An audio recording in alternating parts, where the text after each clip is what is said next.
Welcome to this special edition, Edition 3 of the Illinois Credit Union Video Network.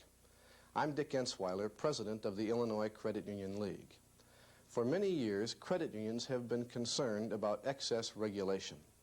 They have been talking to their leagues and to the regulatory agencies about relief from regulation.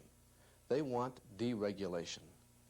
Today's special program is entitled Deregulation. What does it really mean?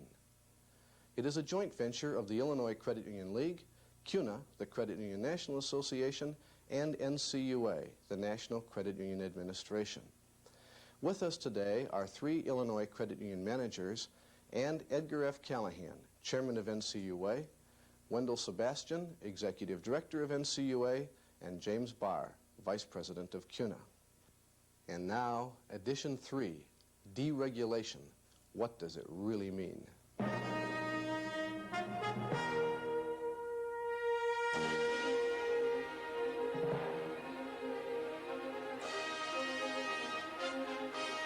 Welcome to Special Edition 3 of the Illinois Videotape Network. Our guests this morning are Mr. Edgar F. Callahan, Chairman of the National Credit Union Administration Board, Mr. Wendell Sebastian, Executive Director of the NCUA. We also have three distinguished credit unionists with us this morning. First, representing the larger credit unions, we have Mr. Bodan Watrell from the $40 million, 7,500-member Self-Reliance Employees Federal Credit Union of Chicago. From the more average-sized credit union, we have Ms. Joyce King, who is Treasurer-Manager of the Michael Reese Hospital Employees Federal Credit Union of Chicago. We also have the smaller credit unions represented here this morning by Mr. Will Spray, a volunteer and treasurer of the $250,000, 400-member Eclipse Employees Federal Credit Union of Rockford. And I am Jim Barr, Executive Vice President and Director of Governmental Affairs for the Credit Union National Association. Our topic today, deregulation. What does it really mean? And Mr. Chairman, I'm going to toss that question to you. Exactly what does deregulation mean to you, to the credit union movement, and perhaps to others? Well, Jim, the deregulation we're referring to today is deregulation in a very narrow sense. We're discussing deregulating the liability side of the ledger. We're discussing class of shares and the terms of those classes. That would be dividends that the credit unions would hope to pay, the maturity dates, prepayment penalties should they have them, etc. It has historically been the practice that the credit unions would receive these rights from the NCUA board. It's our thought that these business decisions are more properly made by the people that must implement them, that is the individual credit union boards. And so it's our thought that we should get government off the backs of credit union people by transferring these powers, if you will, and they're not really powers. We're transferring these responsibilities to where they properly belong. They're business decisions, and they should be made by the people who are going to have to live with those decisions. But in speaking to this point, we discover many popular misconceptions. We find that a lot of credit union people either do not understand what we mean by this type of deregulation, or they may not be ready for this type of deregulation. Jim, I think it's important to understand that what we're talking about is removing the regulations entirely.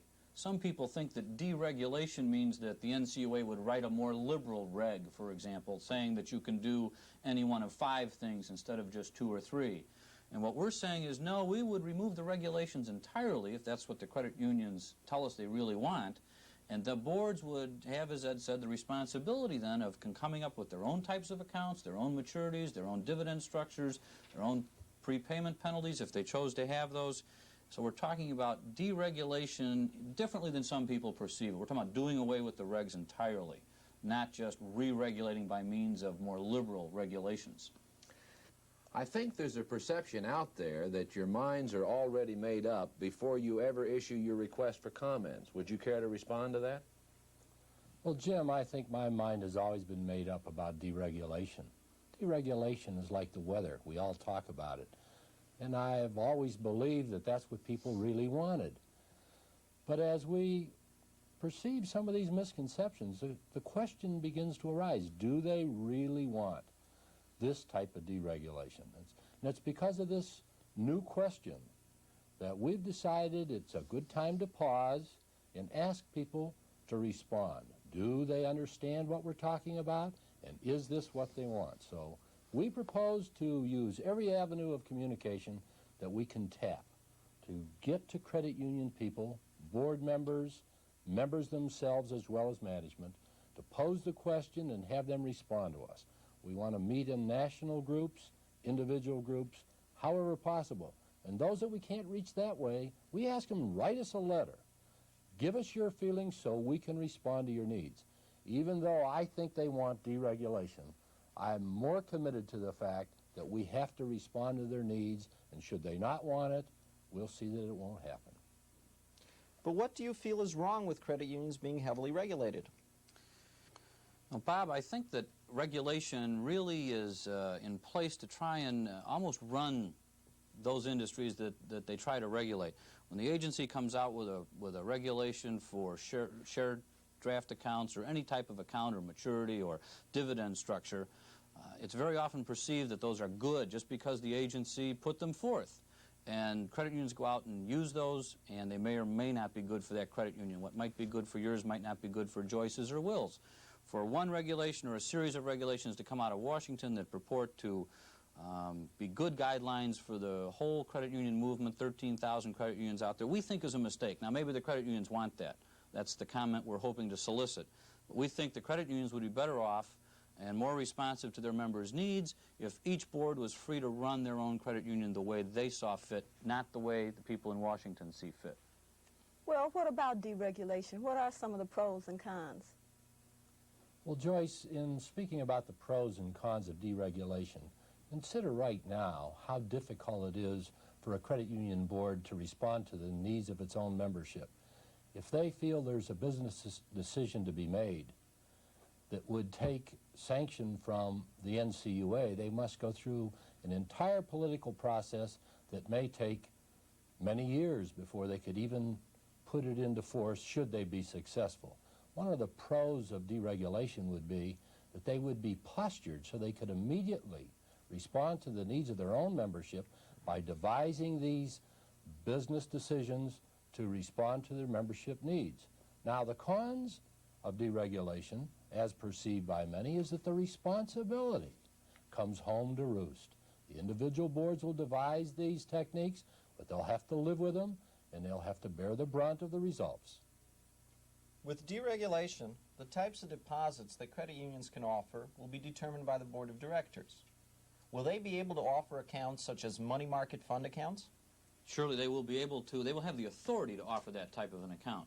But I think the thing to remember is, although they would have the authority, they would need the ability to pay the dividend rate that they expect that account to pay the members when the maturity is up or whatever the instrument they issue calls for. If it's a money market type of account with a variable dividend rate, they can offer it. They would have the authority, but they would have to have the ability to earn so that they could pay what their members would expect to earn on that type of an account.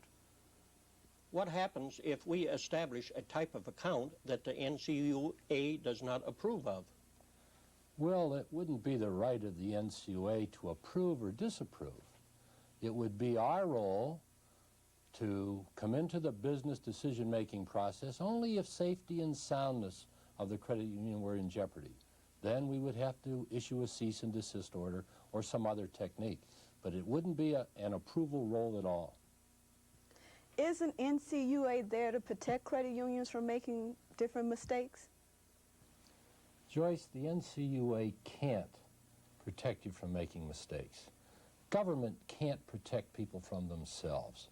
It's the responsibility of individual credit union boards to make wise business decisions and then to live with those decisions.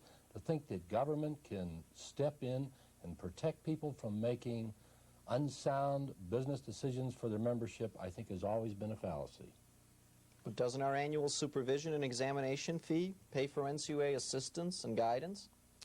Yes, I believe that NCUA is there to serve, to assist and guide credit unions. But to feel that in order to, quote, earn the fees, they should make your business decisions is inappropriate. We're there to help with safety and soundness, to offer service where credit unions voice a need for service, such as helping and forming new credit unions and things like this, but not in making business decisions in place of your board members. In the past, NCUA and CUNA have offered credit unions advice and guidance. Where will we look now? Joyce, the tradition of NCUA, CUNA, and the various trade associations responding to the needs of credit union will not change because we're advocating that business decisions should be made by the individual boards. I see these auxiliary groups still responding and helping in every way they can. Joyce, are there accounts that your credit union would like to offer or dividends that they would like to make available that they cannot now because of our regulations? Sure, we'd like to be competitive with the banks and savings and loans. However, even with deregulation, we can only afford to offer the accounts we can pay for. Bob, your credit union is a little larger. Are our regulations hampering you? Are there dividend structures you'd like to offer or accounts that you'd like to set up for your members? The types of accounts that our credit union would like to offer are ones that give our members the highest possible return on their investment or on their deposits. But in order to do this, we'd not only need deregulation of shares, we'd also need deregulations of the asset side of our portfolio. And also we'd need a more efficient operation in order to provide our members with the highest possible return on their deposits. Well, then would your credit union, do you think, would your board be in favor of this proposal for deregulation or not? As a first step, yes, they would. Will deregulation mean that credit unions will have the ability to change their common bond? Well, Joyce, this proposal for deregulation really has nothing to do with common bond. It's limited strictly to the types of accounts and dividend structures that credit unions can offer. Jim, with deregulation, there's going to be a need for greater analytical studies, break-even analysis, in order to determine what kind of dividend rates to pay on share accounts or on special accounts set up. Because there is a higher need for analysis, there is also a greater likelihood of losses being sustained. Will this have any effect on NCUA insurance, and will NCUA still insure any account that a credit union might develop? That sounds like a good question for the chairman to me. How about it, Ed? Well, Bob, the Federal Credit Union Act requires that all deposits be insured up to $100,000. I don't see that the proposal we're discussing would alter that obligation one iota. The question occurs to me, Bob, is how will this type of deregulation affect your credit union? Well, the goal of our credit union is to provide full services for our members. We now provide a variety of loans and a variety of share accounts, including share certificates. We compete with financial institutions such as savings and loans and banks. We also would like to give our members a higher rate of return than they can receive at other financial institutions or in other investment opportunities. And in order to do this, we would need deregulation of share accounts, but simultaneously we would need deregulation of our asset accounts as well as our investment accounts. So you would see this as a good first step towards that? Absolutely. It seems to me that one of the keys will be knowing what types of accounts to offer. Bob, do you think your board will know what types of accounts to offer to your members? Well, Jim, our board has established a committee which has the responsibility of analyzing the different alternatives and based on their analysis make a presentation to the board, at which time decisions will be made. I have to wonder if all the credit union boards are going to have the time to devote to this kind of development of new accounts. Joyce, for example, would your board have the time to put in for this? Well, they may very well have the time. I think the question now is if they'll have the expertise and the knowledge to set up different accounts. Then do you think they would be in favor of this now or not? I think they'd be in favor of the deregulation. It's just a matter of how soon we would be able to use it. Since credit union boards, for the most part, take a long time at arriving at a decision, couldn't they delegate some of this responsibility to managers, treasurers, committees?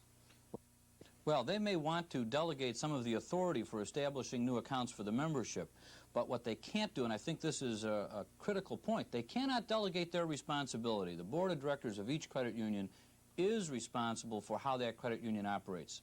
So they can delegate authority, but they really cannot delegate away their responsibility. And that's why we're asking the question, are they ready to receive that responsibility? Bucky, that's a good point, but now I'd like to focus in again on credit union input to the proposal and direct a question to the chairman. Ed, how much input will the credit union response actually have on your proposal? I think it'll have everything to do with what we ultimately do on this subject. Now, while I'm philosophically opposed to government making these business decisions, should, for example, we hear from the majority of credit union people that they want it to stay that way, then I'll support them and I'll back them. In fact, I commit that I'll read every single letter the credit union people send to me addressing this subject. That might be a tall order. I think it will be. I hope it will be. Just how do you intend to get this input? Joyce, you heard him say that he would read every letter that was sent to him. So I suggest that everybody that has an interest in the subject, every credit union member or board member, send him a letter. Care of the NCUA at 1776 G Street, Northwest in Washington, D.C., and the zip is 20456. He said he'd read every letter, and I'll be next to him to make sure he does. How's that? My question is, how can I be expected to have the expertise to comment on these deregulations? Well, it's not a matter of expertise. This really is a philosophical question. It's for you and your board members to decide. Do you want government off your backs? Do you want to be responsible to make the decisions for the future of your own credit union? But won't deregulation eventually lead to credit unions being taxed? Well, when we talk about deregulation with the competition, they always refer to the need of taxation. I can't respond to you whether this will happen or not. But Jim here is the expert on what Congress may and may not do. He spends many of his waking hours up there. Jim, what do you think the future holds in terms of taxation for credit unions? Answer.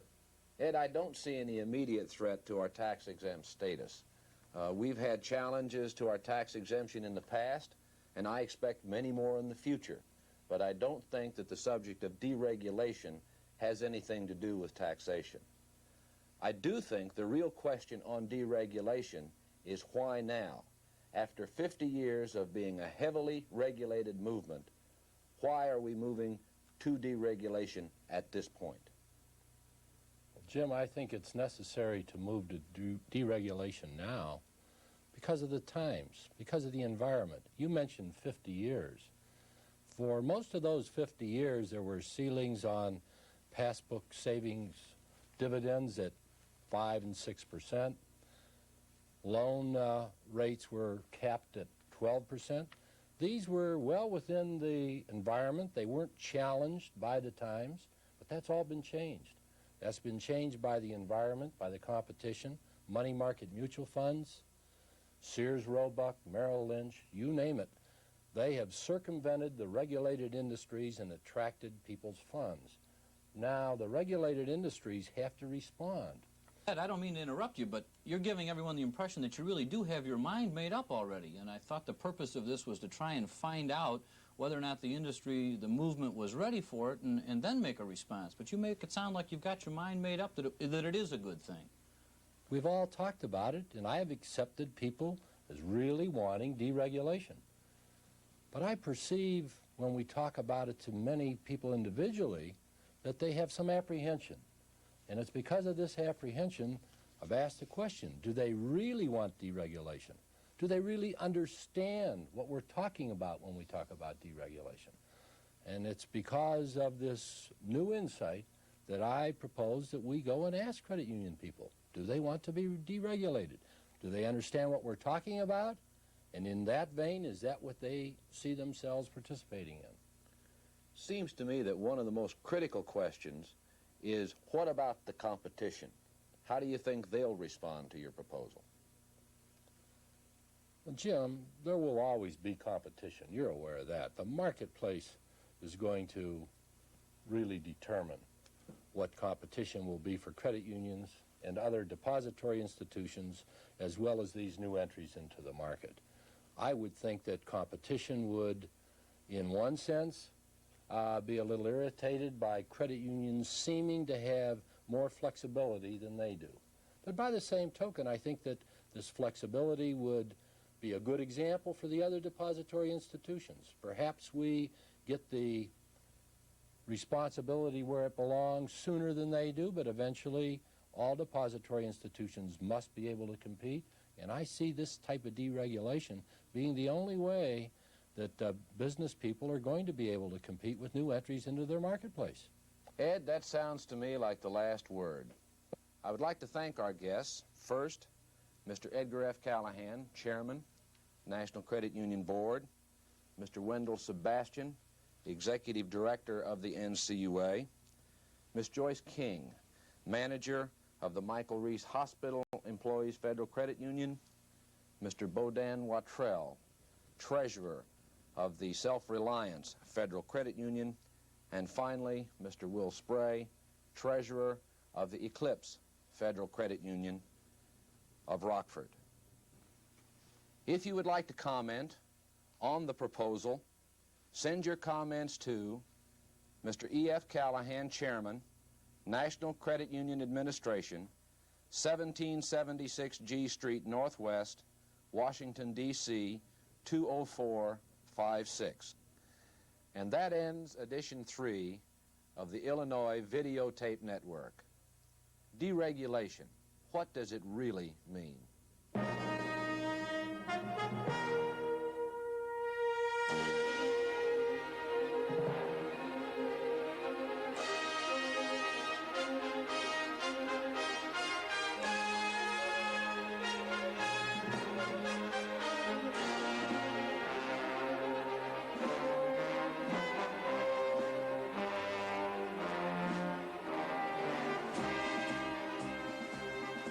We hope you enjoyed this special edition of the Illinois Credit Union Video Network. We want to thank our Illinois Credit Union managers and special guests, Edgar F. Callahan, Wendell Sebastian, and James Barr. We look forward to seeing you in edition 4 of the Illinois Credit Union Video Network.